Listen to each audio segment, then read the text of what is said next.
If you didn't need health insurance, would you stay in your job? Put yes, you would, or two, or one. No, let's put yes, yes. So put yes that you would, and no for no, that you would not stay in your crappy old job. Or I don't want to lead you here. Your job, it might not be crappy. You might enjoy it. But if you did not have a need for health insurance, would you stay in your current line of work? Think for me for just a second. Like probably one of the top three things, if not the top two, I get for people who are trying to retire is what do they do for healthcare pre-65? I get a lot of people late 50s, early 60s that want to quit their crappy old jobs, but their number one concern is healthcare. And we gotta go. Why? I don't mean not to be concerned, but what do we come to this place here where your healthcare is through your employer? Well, the answer is after FDR, wage and price controls of after World War II, where big companies and big unions got together to make sure, as a perk, the unions for their union members and the companies for their employees, healthcare, and that's the origin of the Cadillac plan. And ever since then, healthcare has been through your company. So Minnesota was a triple 3M, Minnesota Manufacturing something. Somehow they are involved in healthcare. I'm going to manufacture widgets, and I'm going to be responsible at the same time for manufacturing widgets, but making sure that you have good health care? That makes no sense, and yet here we are. Stupid.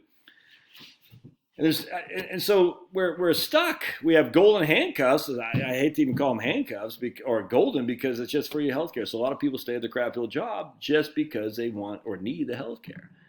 I'm like, it doesn't have to be like this, and it shouldn't be like this. In fact, the patient power movement, which MSAs, medical savings accounts, and then HSAs, and essentially a school choice voucher system, school-choice-like voucher system for healthcare.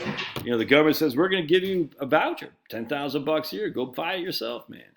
And if you have pre-existing conditions, they'll have other companies that serve that role. In fact, I would argue at this stage, the government's so deep in this, might as well just have a public option. If you have pre-existing conditions, you go that way. If you don't have pre-existing conditions, you go this way. It'll be cheaper for you, more expensive for them, but we'll throw some massive subsidies for the folks with pre-existing conditions. We should be more like a Mexico where they have tiered. And again, all I know is people I've spoken to who are from Mexico or live down there, it seems like the tier system actually seems to work pretty well. We'll have your basic necessities covered, but after that, if you want more, you got to pay for it in the private market, which I got no qualm with that. And that's where we're going. Just think what would you do differently if you did not have to stay at your crappy old job for health insurance? Would you leave? Would you start that you've always wanted to start a bluegrass band? You've always wanted to be a comic book writer. You've always wanted to be a chef. You've always wanted to do this. You always want to do that. But you couldn't because you need your crappy old job as being a telemarketer to provide health care. What would you do differently? And it's just the weirdest thing too, because what gets lost in all this is you do have some responsibility now for your own health insurance or health care, I should say, your whole health. Stop eating crappy foods, quit drinking, stop smoking. I mean, all these things. Look, I'm there. I've been there. You know what I'm saying? I'm not saying I'm not, but stop this stuff, exercise, go for a walk. All these different things can help you with your own health care. Stop relying on the magic of pharmaceuticals. Stop relying on docs to take care of you for every single freaking, you got a hangnail. I'm going to the doc and I'm going to write it off on insurance. We don't do that for home insurance. We don't do that for car insurance. We don't do it for life insurance. Oh my goodness, I don't feel sick. I'm going to write it off against my life insurance policy. That's not how it works. Which is why health insurance is so freaking expensive, because we go in there for the equivalent of an oil change. Nuts. Shouldn't do that. And so that makes it more expensive. At the same time, no one wants to take responsibility that they have some responsibility for their own health care.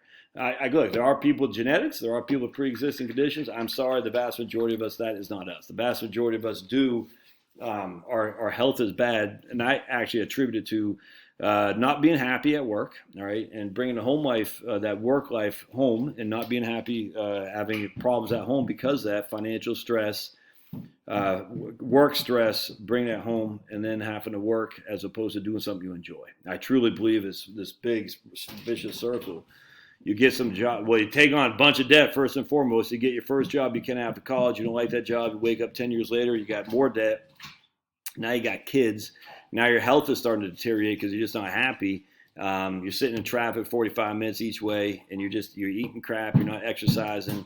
You're drinking, and I've been there, man. Been there, done that. And then next thing you know, now you're 50. And you're like, I can't quit my crap little job because I'm not in very good shape. I need the pharmaceuticals and I need the health insurance because I'm not in a good place physically. Well, how are you going to do that? I'll worry about that later, and later never comes. Happens all the time, man. I know for a fact. It's sad. And so what happens is we're taking the responsibility off you. We're putting it more on the medical field, the doctors, the pharmaceuticals, and never mind the government. And at the same time, we're saying to you, if it weren't for us, the doctors, the AMA, American Medical Association, the pharmaceutical companies, and the government, you would be on your own and be that close to bankrupt, which we know in of itself, that is a fraudulent statistic that Elizabeth Warren and others having a responsibility. We say these other guys got to do it.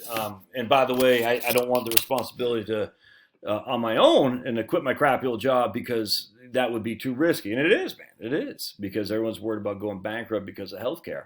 And the sad thing is that's not likely to happen. That Elizabeth Warren study that everyone cites now is fraudulent. Is everybody knows it, and yet, well, not everybody knows it. No one knows it, but everyone who looks into it recognizes this is a sack of freaking excrement. And it's leading people to say, oh my goodness. And then I say too, well, bankruptcy in of itself, they can't get your primary residence, they can't get your pension, look at O.J. Simpson, and they can't get your freaking your 401k plans. So even if you did go bankrupt because of healthcare bills that were not your fault, i.e. you didn't create the system where you went and started your own job, free yourself from the shackles of your crappy old job, you started your own gig as a chef, and all of a sudden now you broke your leg and now you can't afford a $400,000 cost. You're like, I didn't, that's not my fault I couldn't pay for catastrophic coverage. And as such, you didn't have any, you went to the ER and then they billed you like, I don't have the cash for you, baby. So I'm filing bankruptcy. Look, I'm not saying do that, but I'm just saying at the end of the day, you still keep your home, you still keep your freaking 401k and your pensions and all that, right? And obviously leave this up to other people, experts. I'm not one here, but I'm just sitting there thinking, what? We didn't create the rules, we just lived by them. And if I'm sitting there in a crappy old job day in, day out, and I'm getting heavy, I'm getting more and more sick inside, and I'm saying I just got to wait 8 more years so I can hit Medicare. This isn't good. This is bad. And I'm sitting there thinking, what's holding you back? Well, I need health insurance. Oh my goodness, I get it, but why? Well, if I don't have health insurance, then what? I go bankrupt? Will you? Really? What's the evidence? Well, there are some people who do go bankrupt. I get that. Is that the worst thing that's ever happened? Do you know people have gone bankrupt? Are they freaking shooting them heroin? No, they had a bad break and they're moving on. Some people take advantage of it, sure, but they move on, dudes. I'm not saying go bankrupt. I'm just saying if that's the worst thing that ever happened and that's what's keeping you from quitting your crappy old job because you're worried about health insurance driving you bankruptcy, I'm like, well, first of all, what's your own health care like? Your health status? What have you done to improve your lot in life health-wise? Nothing, Judge. Okay, well, that's a problem. You got to get on that.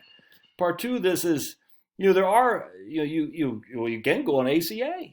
You might have to pay $1,500 a month, which is doggone expensive. But if you show less income, you get huge subsidies. Oh, but it's a government. I don't give two craps, dude. We play with the rules that are put on the game, and we did not create the game. We just play by the rules. So as such, you take advantage of all the ACA subsidies you can. It doesn't violate your libertarian or right-wing principles, not the least. These are the rules that the government put on us to abide by, to not take advantage of this foolish, man. All right, so now you got ACA. It's catastrophic. Well, it doesn't have all the docs in it. Why do you need all that many docs to begin with, dude? I mean, if you have pre-existing or you have some kind of genetic disposition to have some issues, I'm not telling you what to do. I'm just saying at the end of the day, if we were better off emotionally because we quit our crappy old job, essentially we're being beaten down by our company. And I'm not even blaming them. I'm just blaming the situation it is. You're like, man, I could be doing something else, writing that great book.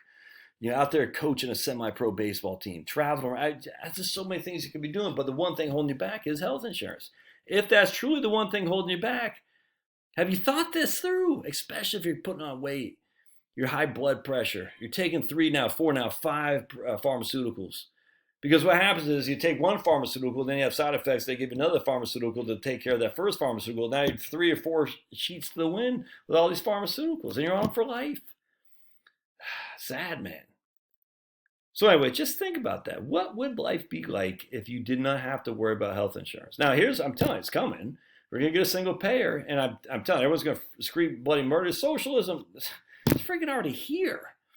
It's actually worse. It's fascism in some regard because it's private companies privatizing the profits and socializing the risk. We all pay the taxes. We don't enjoy the benefits of the gain of the private property, the private profits, but hospitals do. You see what I'm saying? CEOs do. Hedge funds do. We don't enjoy it as a taxpayer, but so because we're socializing the cost, but they're privatizing the profits. It's even worse because at least under true socialism, and again, socialism is when the government controls the means of production, it's not socialism, but under true big government, single payer essentially, I mean, that's bad. I mean, don't get me wrong, you'll never get good coverage under single payer, but at least you have some remnants of having some basics cover that you don't have to worry about health insurance. Again, health insurance isn't health care. Let's not put those two together. You could have freaking the best health insurance in the world. You still doesn't mean you have good health care. So good health care starts with you, number one. And once you get that part resolved, you say, okay, now what's my next step? Yeah, love to hear your thoughts. I'm just rapping here, yapping, because I got some folks I'm dealing with right now. They're like, their number one concern is healthcare. I'm like, damn, how do we get here? All right, we'll see you.